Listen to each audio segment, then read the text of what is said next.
to notice, 3 different types. Okay, some of them are very important to take care of. Some of them are okay, you're fine with it. Some of them you can be cautious or you can be fine. So the first one, IDP and British Council. Let me explain what these things are. You might be hearing this a lot while you're registering for IELTS. Now, as I said, Cambridge created the test, and they, as a university, give responsibility to IDP and British Council to take the test in various countries.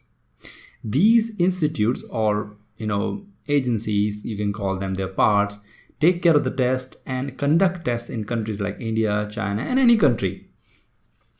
You are given option to choose IDP and British Council, and trust me, both are same. Now I'll tell you why there are many rumors, misconceptions, wrong information about this. Let's say I go for the first time to write IELTS.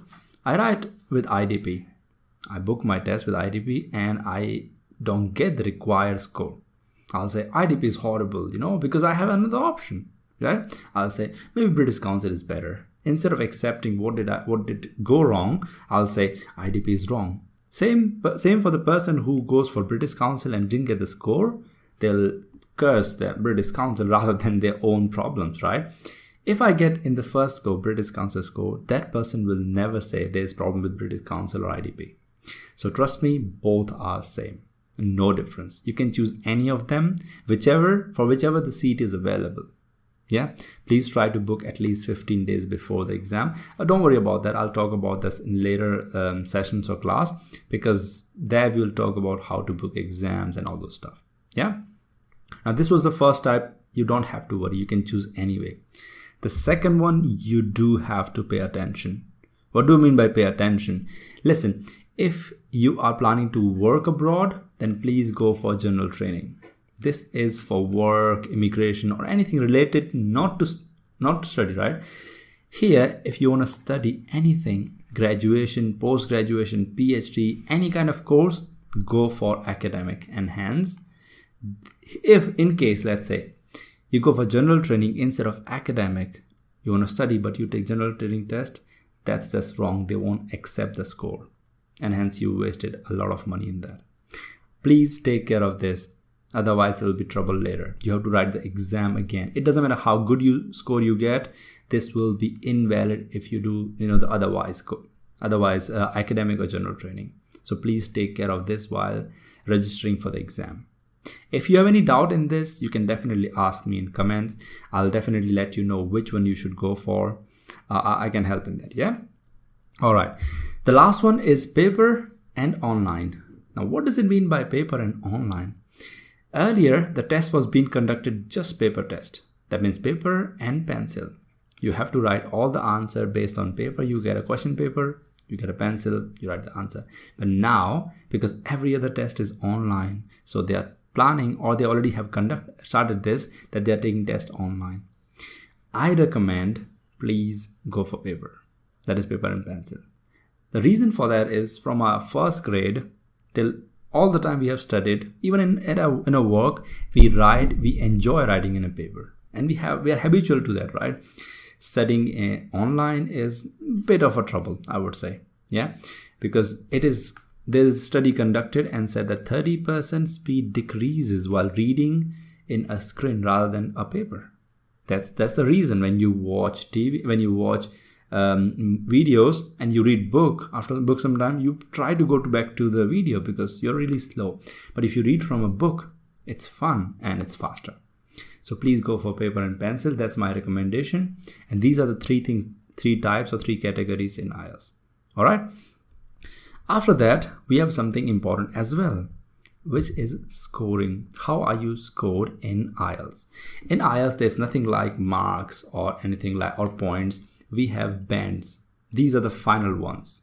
Now, what is the meaning of these bands? All right, we'll see on that part itself.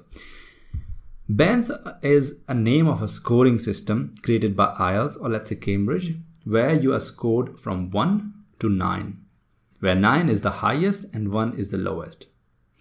There's nothing like 0. 0 is when you didn't go or appear for the exam, right? You will get any score between 1 and 9. Depending on your situation or your requirement, you have to score according to that. If you score 9, that's well and good. It's highest. You don't have to worry about anything. Even 8, well and good. No worries. But there's one more. There's a catch. There are 4 modules in IELTS. That is listening, reading, writing, and speaking. If in case you score less in any of these, less compared to the requirement. So for an example, I'm a company who wants to hire someone from India. I'm staying in US, let's say. And I want you to come to US, and my requirement for my company is, let's say, 8 bands in listening, 7 reading, 7 writing, 7 speaking. In that case, what's going to happen? If you get 6.5 in writing, definitely you are not cleared the exam. You have to write the exam again. So module-wise score and overall score is required. So they might say something like 8 overall and not less than 7 in each. This is how they tell you what you require. I hope you understand what I mean by that. Yeah? Good. Now, there's one more thing that we must know about scoring. That is band and cipher. There's something called bands and there's something called cipher. They're different things and they're connected in a way which we don't know. Let me make you understand about that. If you look at cipher, it stands for Common European Framework as a reference for languages. It's a way to test the levels in the language. So there are 3 different levels. A level, you can call them A1 and A2, B1 and B2, and C1 and C2. So this is basic, intermediate, and advanced, right? Now, bands are created from 1 to 9. These bands respond to these levels. So for an example, 8.5 or 9 is considered C2. So hence, 8.5 to 9 is considered C2. Above this, it's C1. So basically speaking, they are responding to these levels, which are official levels in Europe. If you are learning any other language apart from English, like German, French, there are levels to learn. For example, if you learn A1, you get some score in there, you write another exam.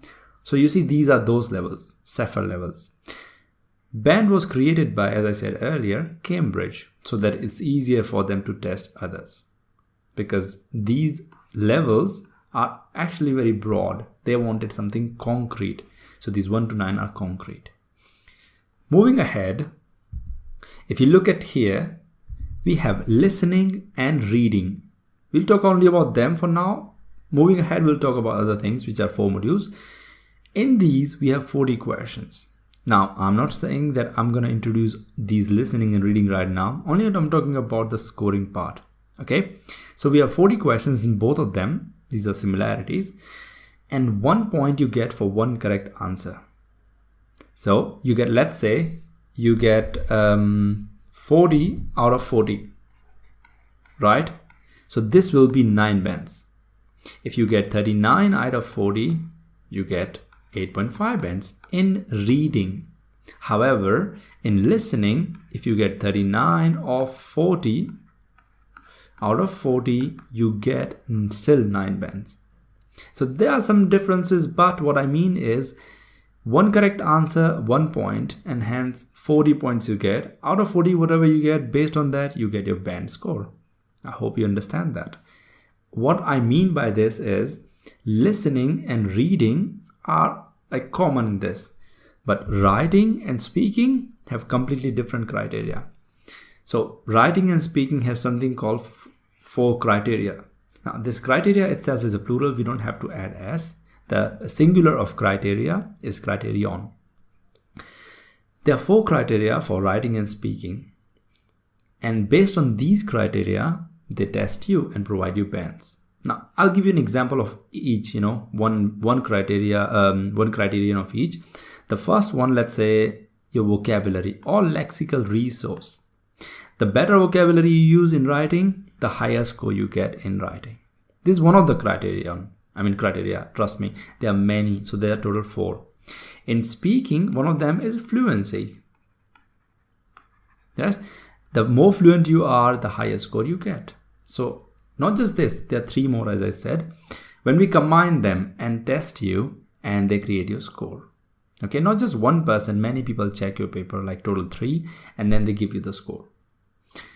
See, I'm not saying that I am introducing writing and speaking completely. This is just to tell you how you are being scored. Now, what happens in writing, what happens in speaking is completely different issue. We'll see that later. Okay, this is just for the scoring purpose.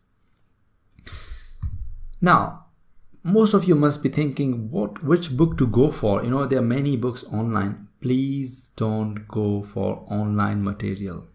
They are horrible. They are literally horrible. The reason for them to be horrible is they are not connected to Cambridge, right? So the books they create, they are not exactly according to exam or the test. So you might be getting good score in the online material. You might be getting bad score in the online material. But the exact material that you need, we call them the best book. The best book is the Cambridge, the official Cambridge guide to IELTS. So there's a guide called Official Cambridge Guide to IELTS. This is, in my opinion, the best book. It has everything. Yeah. Second book that is required for practice is a series. It's called the Cambridge Practice Test for IELTS series. There's a series ranging from 1 to 14. The 14th is the latest. Please start from 9 till 14. Practice only these books. Now, I'm going to provide you a link so that you can directly go and buy those books.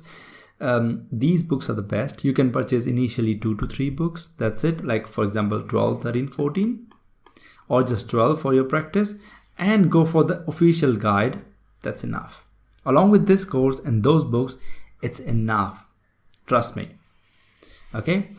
Moving ahead, we have to know how many times can I book for the test? You know, how many times is test being conducted? The frequency of the test. So there's a difference between academic and general training. Academic is conducted 48 times a year. However, general training is conducted 24 times a year. So you can say 4 times a month. Here it's, you guessed it right, 2 times a month. Not 12, sorry.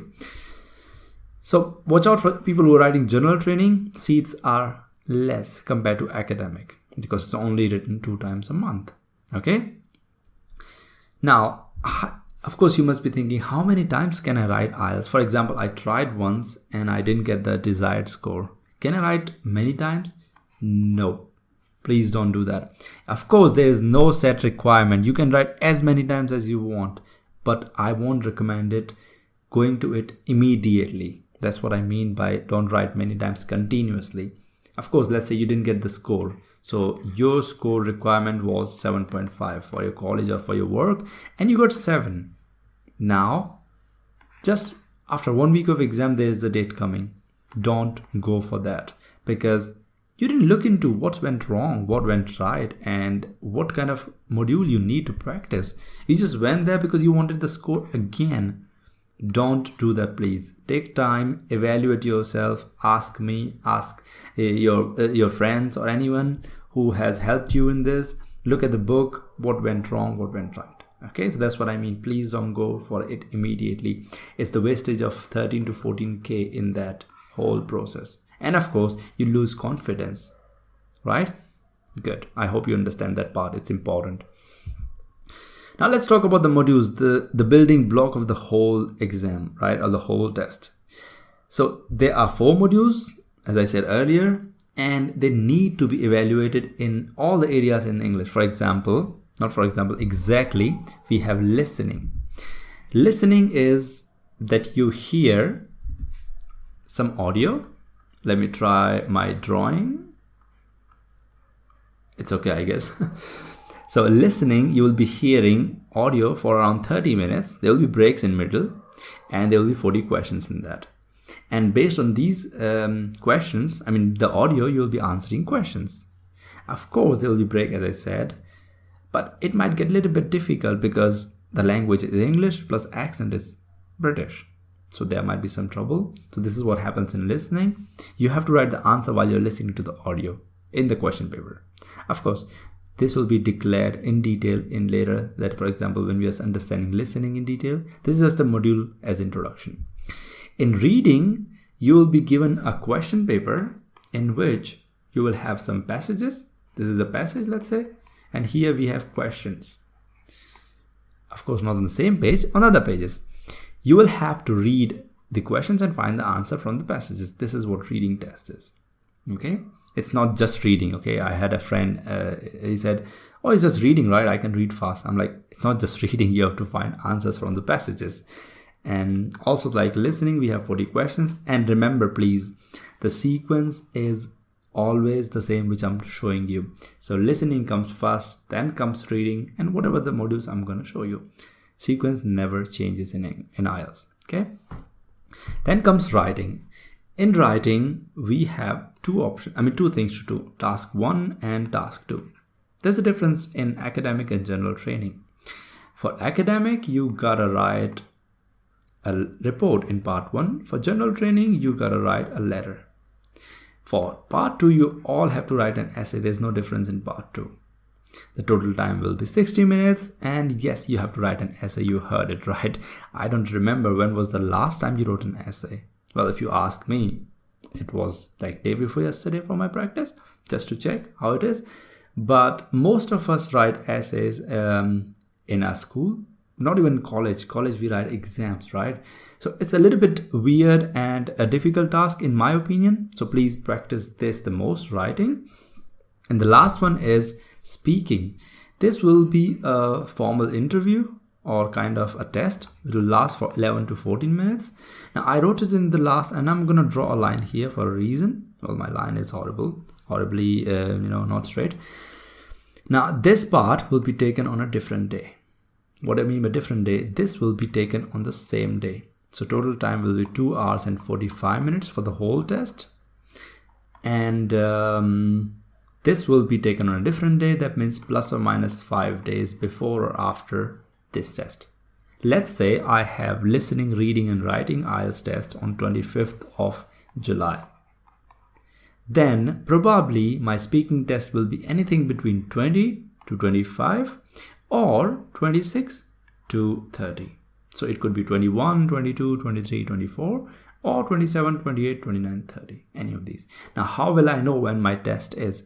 You will get a message on your phone, the registered phone on the website, of course, a mail as well. And if you have any doubt, you can call the British Council or IDP, wherever you booked your test. So this is what you can understand from speaking on a different day. It is the shortest one, and the venue, the date, the timing will be told. Please try to be a little bit early. I have seen people who have written these 3 tests on one day, and when this came, they couldn't reach.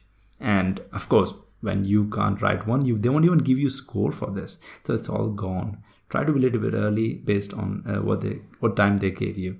All right. So these are the 4 modules that you have to understand and write. Detailed will be in coming sessions. This is just a mini introduction, right, for you to understand. Now, once you write all the tests, that is speaking, after 13 days, you will get your score. And that will be online. That means you will get a registration number. You can check on their website. They'll tell you where to look for. And of course, you'll get a message or a mail that, oh, your result is out. Please check it. That will be wonderful to get an alert, right? If you want a hard copy, well, you can get it, but it will take some time, like 30 days. It will be sent to you by a post, and you can just, send it to anywhere as a copy. But remember, you will get first online, and then you'll be sent hard copy. I hope I'm clear about this. Any doubt about the structure or the IELTS or result, please write in the comments, or you can ask me through the mail ID which I have provided in my details. Yeah, you can message there. And last but not the least, the passport. See, I have seen plenty of the people crying after some time because of passport. And why does that happen? I'll tell you. It is a must for registration of IELTS. So let's say I'm going for registration of IELTS and I have all the details filled, and they say, please fill your passport number. And I say, I don't have a passport. They say, please remember, you cannot write the test. The reason for that is simply, without a passport, how would you go abroad? And you're writing a test for abroad. So they don't allow you to write IELTS without passport. Now, why did I say many people have messed up? So let's say my test is in the next month of 25th. I tried booking on 5th of the same month and I recognize I have no passport. Yeah, what's gonna happen? I'll go to the agency, or I'll go to the where we can get passport service, and they'll say it's gonna take some time to get passport. Now you have two options: either give up or pay more to get the passport, like you might get in 4 days. And by that time, you might miss your seat in IELTS exam. So please do it right now. If you're planning to write IELTS soon, get your passport ready so that we can register easily. Okay, and this was the end of your session. Listening module, its structure and grading. Remember, listening module is always first in the sequence. What does it mean by first in the sequence?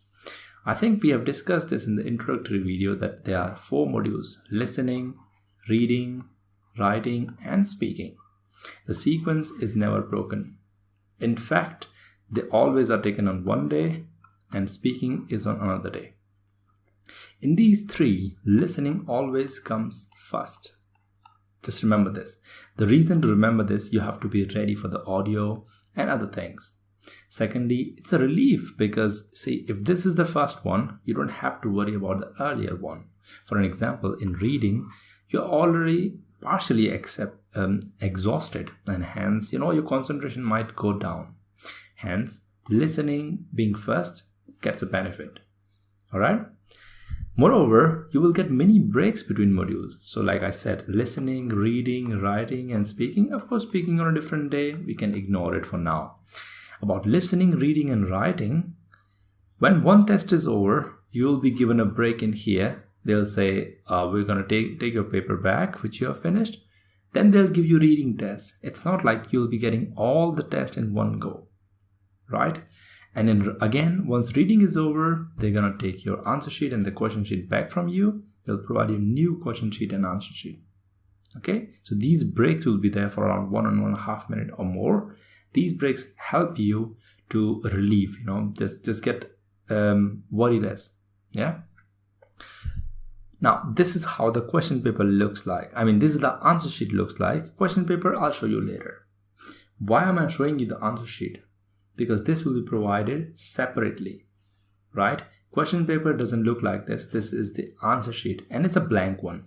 So basically, once you finish writing in the question sheet, listening to the audio, which I'm gonna explain in detail later, you will be writing in here the answers. Here, for example, the first answer is cat. You'll be writing here cat.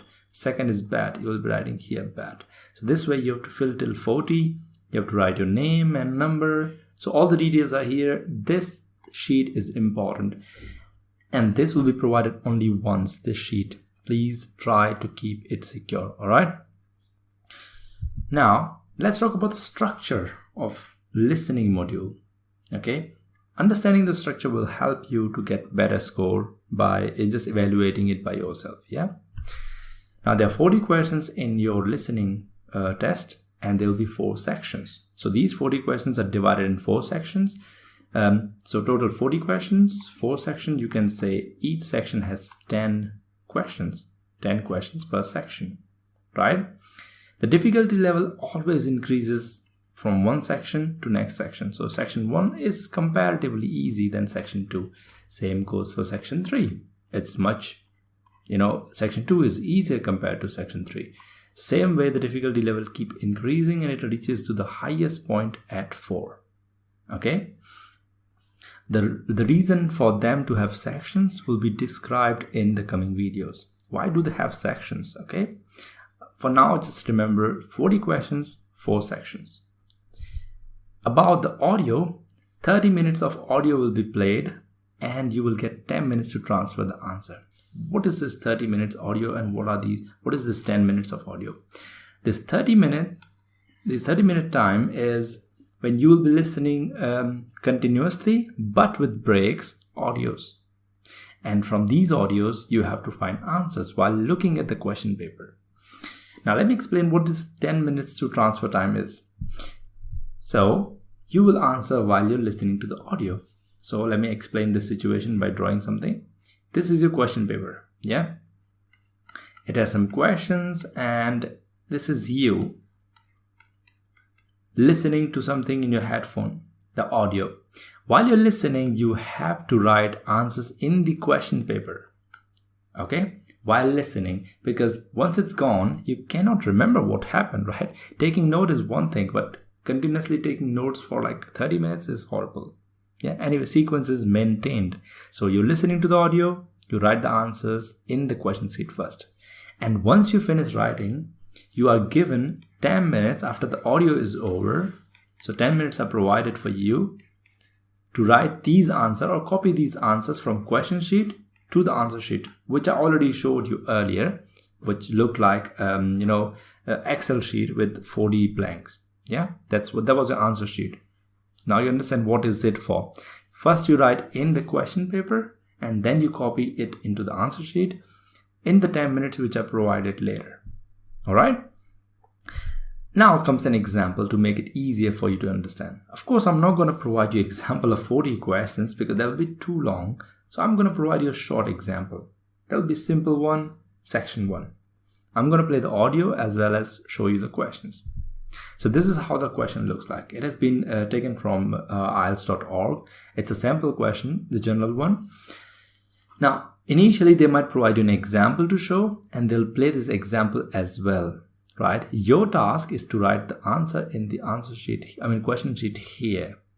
Try to write it here. If it's long, you can extend it, of course, because they're not going to check your question paper. They're going to check your answer sheet. Okay. Sequence is always maintained. Like if it's 1, then audio will be played for 1, and then 2, and then 3 continuously. And they will be going on till 7 or 8, whatever the number it is, right? So let me just play the audio for you. And